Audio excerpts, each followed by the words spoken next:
பல்லக்கு ஆடை சுமந்து மெல்ல தவழ்வது கண்டு, முல்லைப்பூ பல்லக்கு ஆடை சுமந்து மெல்ல தவழ்வது கண்டு, ஒரு கோடி எண்ணம் ஆசை நெஞ்சில் மின்னி மறைவது உண்டு. ஒரு கோடி எண்ணம் ஆசை நெஞ்சில் மின்னி மறைவது உண்டு.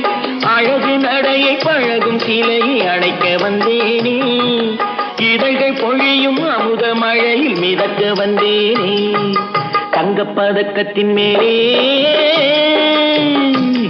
ஒரு முத்து பதித்தது போலே, உந்தன் பட்டு கன்னங்களின் மேலே ஒன்று தொட்டு கொடுத்திடலாமோ, நீயும் விட்டு கொடுத்திடலாமோ.